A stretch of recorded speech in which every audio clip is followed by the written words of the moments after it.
નમસ્કાર વિદ્યાર્થી મિત્રો, હું દીપક ચૌધરી, અર્પણ વિદ્યાલય. આજે આપણે ધોરણ 12 ગુજરાતી વિષયમાં ગદ્ય સત્યાગ્રહ આશ્રમ વિશે અભ્યાસ કરીશું. ગદ્ય સત્યાગ્રહ આશ્રમ ભાગ 2. અહીં લેખક એ પોતાના વતન એટલે કે મહારાષ્ટ્રમાં વર્ધા ખાતે સ્થાયી થયા. ત્યારબાદ ત્યાં ગાંધીજી લોકોને મોકલતા હતા. એ વિશેની સમજૂતી આપણે મેળવી. હવે આગળ અભ્યાસ કરીએ. ત્યારે હું ખેતરમાં ખોદતો હતો. નજર ઉઠાવી જોયું તો એ ભાઈ સામે આવી ઊભા છે. મેં પૂછ્યું, કેમ આવવાનું થયું? તો કહે, બસ આમ જ, દર્શન કરવા આવેલો.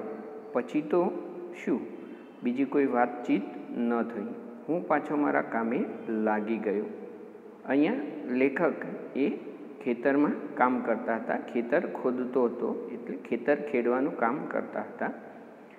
એ ભાઈ સામે આવ્યા તો બાપુએ મોકલેલો ભાઈ એમની સામે આવ્યા અને પૂછ્યું, કેમ આવવાનું થયું? તો કહે, બસ આમ જ દર્શન કરવા માટે, એમને જોવા માટે, એમને મળવા માટે, મુલાકાત કરવા માટે.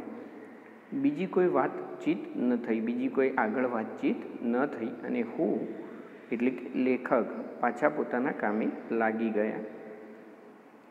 નજર પણ કામ ભણી વળી ગઈ. નજર એટલે કે એમની દ્રષ્ટિ, એમનું જે મન હતું તે કામ ભણી એટલે કે એ તરફ, તો એમના કામમાં પરોવાઈ ગયા પાછા. એ ભાઈ થોડી વાર ઊભા રહ્યા પરંતુ કાંઈ બોલ્યા નહીં.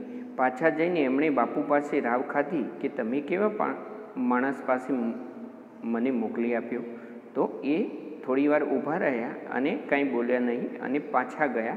તો પાછા જઈ અને એમણે રાવ ખાધી કે બાપુને કહ્યું કે તમે મને કેવા માણસ પાસે મોકલી આપ્યો? મારી સાથે કશી વાતચીત પણ ના કરી. બાપુ સમજી ગયા. પૂછ્યું, તમે ત્યાં ગયા ત્યારે એ શું કરતા હતા? તો જમીન ખોદતા હતા. એ જાણ્યું એટલે બાપુ કહે, તો પછી નારાજ થવાની શી જરૂર?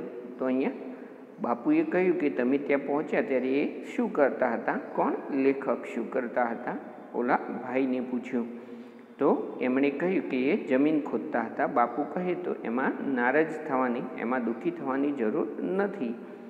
વિનોબા પોતાનું કામ કરી રહ્યો હતો ત્યારે તમારી સાથે બોલે કેવી રીતે? તો વિનોબા એ પોતાનું કામ કરી રહ્યા હતા ત્યારે બોલે, એ તમારી સાથે કેવી રીતે વાતચીત કરે? તમને ખબર નથી કે કોઈને મળવા જવું હોય તો પહેલેથી સમય માગી લેવો જોઈએ? આમ બાપુએ એમને તો મનાવી લીધા, પણ પછી જ્યારે મને મળ્યા ત્યારે મને ફટકાર્યો. તો અહીંયા બાપુએ ફટકાર્યા એટલે કે અહીંયા એમને શિક્ષા કરી અથવા તો એવું એમને બોલચાલ કરી. અહીંયા બાપુ એ એટલા માટે વિનોબાને એટલે કે લેખકને એમને ફટકાર્યા કે એ પેલા માણસ સાથે કોઈ વાતચીત કરી નહીં અને ફટકાર્યો અને કહે, ભલા માણસ, કોઈ આવે ત્યારે એને મળવું, એની સાથે વાતચીત કરવી એ પણ એક પ્રકારનું કામ જ છે. આમ એમના હાથે મારું ધીરે ધીરે ઘડતર થતું આવ્યું છે.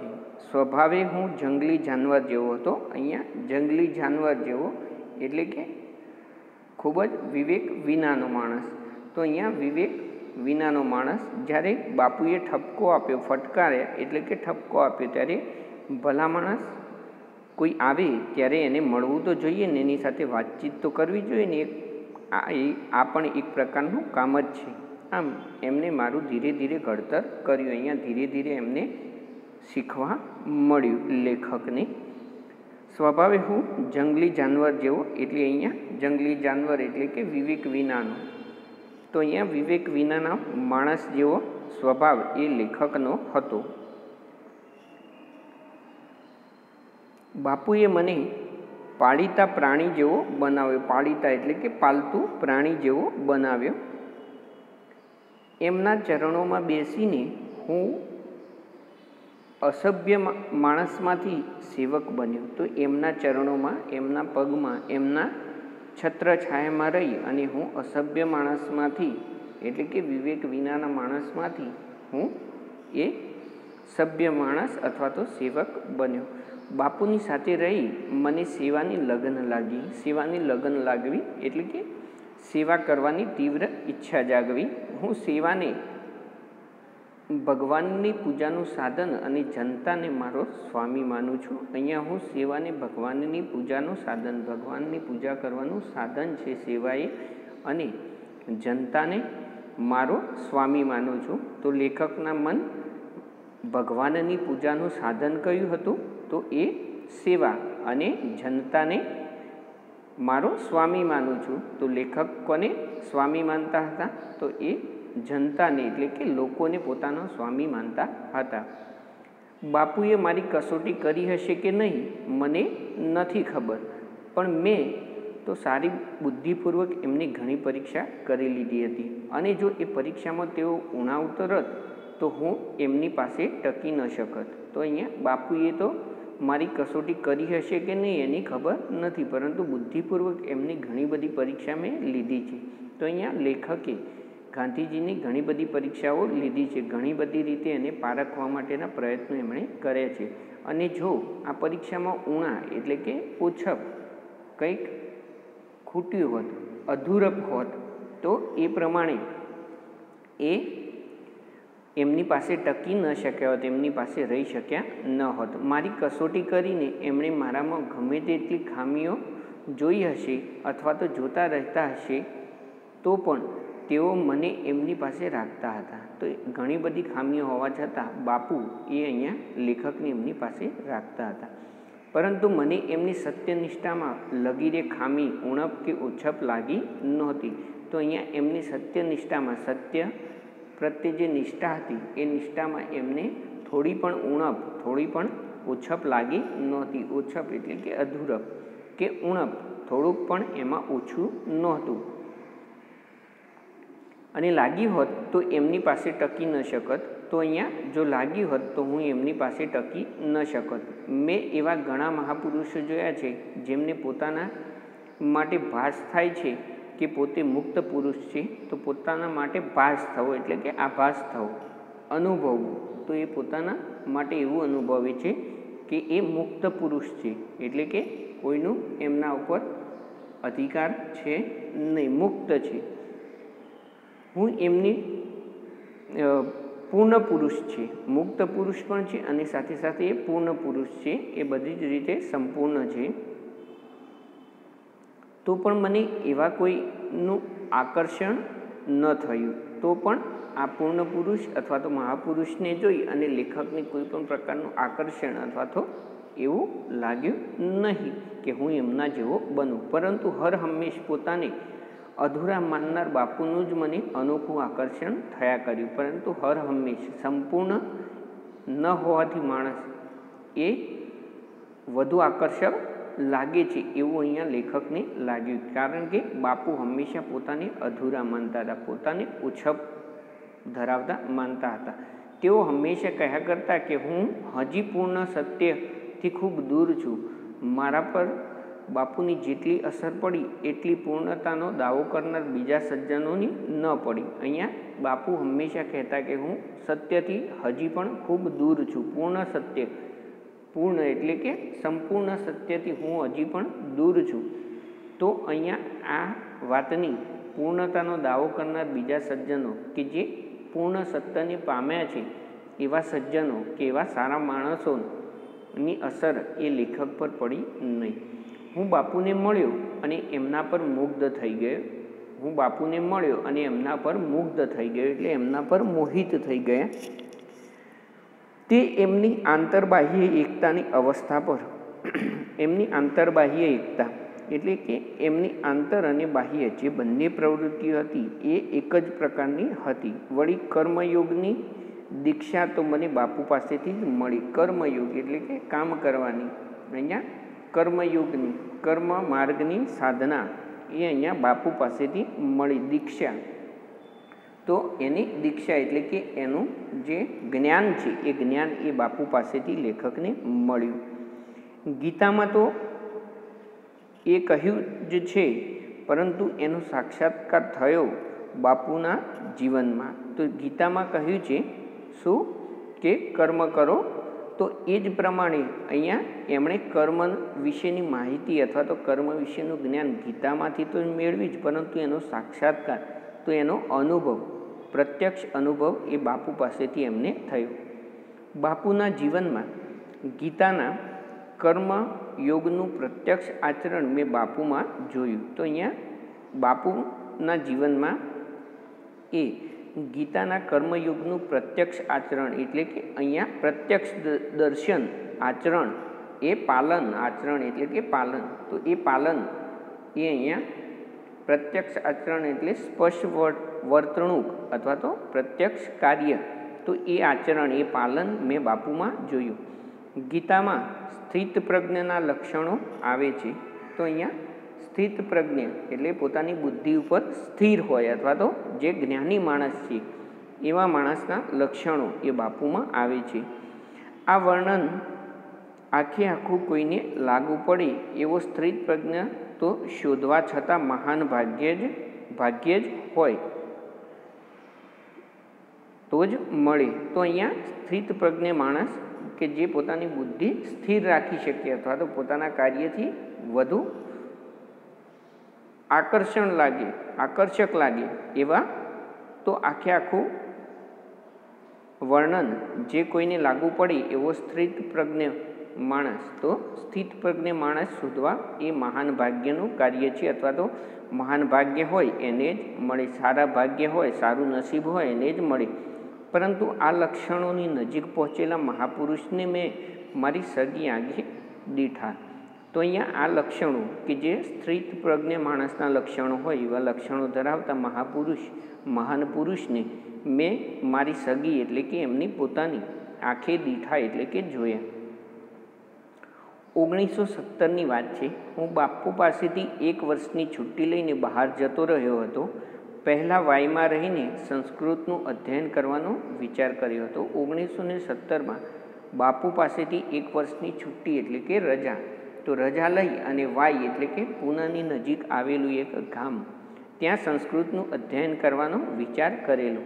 આમ તો ગીતા પર મારો જે પ્રેમ હતો એ કારણે ઘરે જ મારા મિત્ર ગોપાળરાવની મદદ લઈને મેં સંસ્કૃતનો અભ્યાસ શરૂ કરી દીધો. તો અહીંયા ગીતા પર જે એમનો પ્રેમ હતો એટલે કે ગીતામાં એમને જે વિશ્વાસ હતો, જે ગીતા શીખવા માટેનો એમનો ધગશ હતી, એને કારણે જ એ મિત્ર એમના ગોપાળરાવની મદદ લઈ અને આ લેખકે સંસ્કૃતનો અભ્યાસ શરૂ કરી દીધો.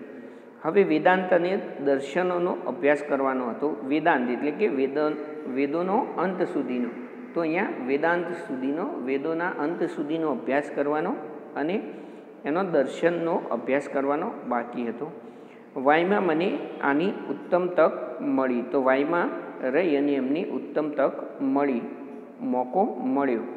ત્યાં નારાયણ શાસ્ત્રી મરાઠે નામના એક આજન્મ બ્રહ્મચારી વિદ્વાન વેદાંત અને બીજા શાસ્ત્રો શીખવવાનું કામ કરતા હતા. તો અહીંયા નારાયણ શાસ્ત્રી મરાઠે, તો એ આજન્મ બ્રહ્મચારી વેદાંત એટલે કે વેદોના અંત સુધીનું જ્ઞાન તથા બીજા શાસ્ત્રો શીખવવાનું કામ કરતા હતા. તો કોણ બીજા શાસ્ત્રોનું અને વેદાંતનું જ્ઞાન આપતું હતું? તો વાયમાં નારાયણ શાસ્ત્રી મરાઠી એ અહીંયા વેદાંત અને બીજા શાસ્ત્રોનું શીખવવાનું કામ કરતા હતા. એમની પાસે ઉપનિષદો વગેરે શીખવાનો લોભ થયો અને ત્યાં થોડો સમય વધુ રોકાઈ ગયો. ઉપનિષદ તો આપણા પ્રાચીન ગ્રંથ અથવા તો આપણું જે પ્રાચીન ગ્રંથો છે એવા ઋગ્વેદ, ઉપનિષદ, આ બધા પુસ્તકો. તો એવા પ્રાચીન પુસ્તકોની માહિતી અથવા તો પ્રાચીન પુસ્તકોમાં રહેલું જ્ઞાન એ શીખવાનો લોભ થયો એટલે કે પ્રલોભન જાગ્યું. તો ત્યાં વધુ થોડો સમય રોકાઈ ગયો. ત્યાં મેં ઉપનિષદો, ગીતા, બ્રહ્મસૂત્ર અને શાંકર ભાષ્ય, મનુસ્મૃતિ, પાતંજલ, યોગદર્શન આટલા ગ્રંથોનો અભ્યાસ કર્યો. તો લેખકે વાયમાં કયા ગ્રંથોનો અભ્યાસ કર્યો? તો ઉપનિષદો, ગીતા, બ્રહ્મસૂત્ર અને શાંકર ભાષ્ય, મનુસ્મૃતિ, પાંતંજલ, યોગદર્શન આ બધા શાસ્ત્રોનો અભ્યાસ કર્યો. બ્રહ્મસૂત્ર એટલે કે વેદવ્યાસનો ગ્રંથ, ઉત્તર મીમાંસા અથવા તો વેદાંત સૂત્ર એવું પણ કહી શકાય. એ બ્રહ્મસૂત્ર, ગીતા એટલે ભગવદ્ ગીતા અને મનુસ્મૃતિ એટલે પ્રાચીન ધર્મશાસ્ત્ર મનુ સંહિતા, પાંતંજલ યોગશાસ્ત્ર એટલે ઋષિ પતંજલિ રચિત પાંતંજલ યોગસૂત્ર એ નામનું પુસ્તક, એ નામનું અહીંયા પ્રાચીન ગ્રંથ. તો આ બધા ગ્રંથોનો અભ્યાસ એ લેખકે કોની પાસેથી? તો એ અહીંયા નારાયણ શાસ્ત્રી મરાઠે પાસેથી કર્યું. તદુપરાંત ન્યાયસૂત્ર, વૈશેષિક સૂત્ર, યાજ્ઞવલ્ક્ય સ્મૃતિ આ ગ્રંથો વાંચી ગયો. તો ત્યારબાદ એ ન્યાયસૂત્ર, તો ન્યાયદર્શન નામનો ગ્રંથ, વૈશેષિક સૂત્ર એટલે કે કણાદ ઋષિ રચિત વૈશેષિક સૂત્ર અને યાજ્ઞવલ્ક્ય સ્મૃતિ, તો યાજ્ઞવલ્ક્ય ઋષિ રચિત ગ્રંથ જે છે એનો અહીંયા અભ્યાસ અથવા તો એ વાંચી ગયા. પછી વધારે વાંચનનો મોહ ન રહ્યો, થયું કે હવે હું જાતે જ વધારે વાંચી લઈ શકીશ. બીજું કામ હતું તબિયત સુધારવાનું. એ માટે અગાઉ મેં 10-12 માઇલ ફરવાનું રાખ્યું હતું. પછી 6 થી 8 શેર અનાજ દળવાનું શરૂ કર્યું. પછી 300 નમસ્કાર શરૂ કર્યા. એનાથી આરોગ્ય સુધરી ગયું. તો એના પછી એમનું બીજું કામ એક જ્ઞાન મેળવવાનું અને સાથે સાથે બીજું કામ કયું હતું? તો એમની તબિયત સુધારવાનું. તો એ તબિયત સુધારવા માટે એમણે અહીંયા 10-12 માઇલ ફરવાનું નક્કી કર્યું. માઇલ એ અંતરનું એક માપ છે, આપણે જેમ કિલોમીટર માપીએ તેમ. તો 1 માઇલ એટલે 2.5 કિલોમીટર, 2.5 કિલોમીટર જેટલું અંદાજે થાય. તો અહીંયા 6 થી 8 શેર એ પણ એક અનાજને માપવાનું માપ છે. તો 8 શેર અનાજ દળવાનું શરૂ કર્યું. પછી 300 નમસ્કાર શરૂ કર્યા. તો નમસ્કાર એમણે કર્યા અને આ રીતે આરોગ્ય સુધરી ગયું. આહાર પણ હું વિચાર કરીને લેતો હતો. પહેલાં 6 મહિના સુધી નમક ખાતો, પણ પછી તો તે છોડી દીધું. તો અહીંયા નમક એ મીઠું પહેલાં ખાતા હતા અને ત્યારબાદ એ છોડી દીધું. મસાલો વગેરે બિલકુલ ન ખાતો અને કદી ન ખાવાનું વ્રત પણ લઈ લીધું. એટલે અહીંયા જે ગરમ મસાલા, દાળ શાકના જે મસાલા હોય એ મસાલો ક્યારેય પણ ખાતા નહીં અને એ ન ખાવાનું વ્રત પણ લઈ લીધું. દૂધ શરૂ કર્યું. દૂધ વિના બરાબર ચાલી નથી શકતું એમ પણ ઘણા અખતરા કર્યા. પછી સિદ્ધ થયું. 1 મહિનો માત્ર કેળા, લીંબુ અને દૂધ પર કાઢ્યો. શક્તિ ઘટી ગઈ એટલે આહાર નક્કી કરી લીધો. 1.5 શેર દૂધ એટલે કે 60 રૂપિયા ભાર. તો 60 રૂપિયા જેટલી કિંમતનું. ભાખરી 2, તો 2 તોલા જવાર. તો જવાર જે જુવાર આપણે કહી શકીએ એ પ્રમાણે. તો એટલી 2 ભાખરી અને કેળા 4-5 લીંબુ, 4-5 કેળા અને 1 લીંબુ એ મળી શકે ત્યારે. તો અહીંયા લેખકે પોતાના આહારમાં શું નક્કી કર્યું? તો લેખકે પોતાના આહારમાં 1.5 શેર દૂધ, ભાખરી 2, કેળા 4-5 અને લીંબુ 1 જો મળી શકે તો. સ્વાદ માટે બીજો કોઈ પદાર્થ ખાવાની ઈચ્છા નહોતી થતી. તો પણ હંમેશા લાગતું રહેતું કે આ ખોરાક પણ ખાસો અમીરી છે, એટલે કે આ ખોરાક પણ વધારે મોંઘો છે. રોજનો ખર્ચ કુલ 11 પૈસા થતા હતા. કેળા અને લીંબુ 4 પૈસા, જુવાર 2 પૈસા અને દૂધ 5 પૈસા. તો અહીંયા લેખકને પોતાના રોજિંદો ખર્ચ કેટલો થતો હતો? તો એ અહીંયા 11 પૈસાનો ખર્ચ થતો હતો. એમાંથી એ કેળા અને લીંબુ 4 પૈસા, જુવાર 2 પૈસા અને દૂધ એ 5 પૈસામાં મેળવતા હતા. આમ તો આ બધું હું તબિયતની દ્રષ્ટિએ કરી રહ્યો હતો. તો આ બધું એ એમની તબિયત માટે, એમની શરીરની તંદુરસ્તી માટે કરી રહ્યા હતા. પણ એમાં એકાદશ વ્રતોના પાલનની દ્રષ્ટિ પણ હતી. તો એમાં એકાદશ વ્રતોના એટલે કે એકટાણું કરવાના જે વ્રત હતા એ વ્રતોનું પાલનની દ્રષ્ટિ પણ હતી. હું આશ્રમથી દૂર હતો, પરંતુ સત્યાગ્રહ આશ્રમના અંતેવાસીની ભૂમિકા એ જ મારો વહેવાર જાળવવાનો મારો પૂરો પ્રયાસ હતો. તો અહીંયા સત્યાગ્રહ આશ્રમના અંતેવાસીની ભૂમિકા એ જ મારો વહેવાર જાળવવાનો મારો પૂરો પ્રયાસ હતો. તો અહીંયા એ સત્યાગ્રહ આશ્રમના અંતેવાસીની ભૂમિકા એટલે કે સમીપ રહેનાર, નજીક રહેનાર જે વ્યક્તિ છે એ વ્યક્તિ પ્રમાણેની ભૂમિકા એટલે કે એ પ્રમાણેનું કાર્ય અને વહેવાર એ વહેવાર જાળવવો એટલે કે રીતભાત કે વર્તન નિભાવવું. તો એ એમનું વર્તન એ એમનું જે કાર્ય હતું એ કાર્ય નિભાવવાનો પૂરો પ્રયાસ હતો એટલે કે એમનો પૂરતો પ્રયત્ન હતો. જેવું અસ્વાદ વ્રત વિશે તેવું જ અપરિગ્રહનું, જેવું અસ્વાદ એટલે કે સ્વાદ વગરના વ્રત વિશેનું તેવું જ અપરિગ્રહનું, અપરિગ્રહ એટલે કે સત્યનું આચરણ કરવું. પણ તે વખતે મારી પાસે બહુ થોડો સામાન હતો, પણ તે વખતે એમની પાસે સામાન થોડો હતો. લાકડાની થાળી, વાટકો, આશ્રમનો એક લોટો, પંચિયું, કામળો અને પુસ્તકો, આટલો સંસાર હતો મારો. પહેરણ, કોટ, ટોપી વગેરે ન વાપરવાનું વ્રત લીધું હતું. તો અહીંયા લેખક પાસે કયો સામાન હતો? તો લેખક પાસે એ થાળી, વાટકો, આશ્રમનો એક લોટો, પંચિયું એટલે કે ટૂંકું ધોતિયું, અને કામળો એટલે કે ધાબળું, આ એમના જે પણ પુસ્તકો એ એમની પાસે રહેલો સામાન હતો. અને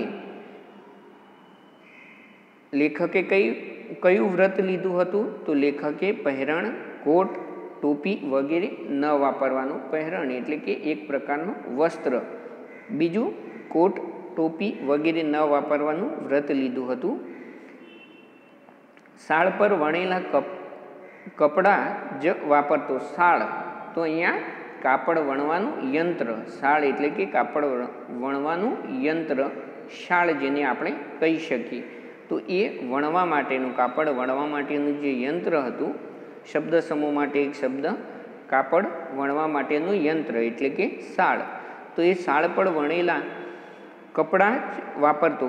એટલે વિદેશી વસ્ત્રોનો તો કોઈ સંબંધ જ ન રહેતો અને સ્વદેશી વ્રતનું પાલન પણ થઈ જતું હતું. અને મને વિશ્વાસ છે કે મારી જાણ મુજબ સત્ય, અહિંસા, બ્રહ્મચર્ય આ ત્રણેય વ્રતોનું પરિપાલન મેં બરાબર કર્યું.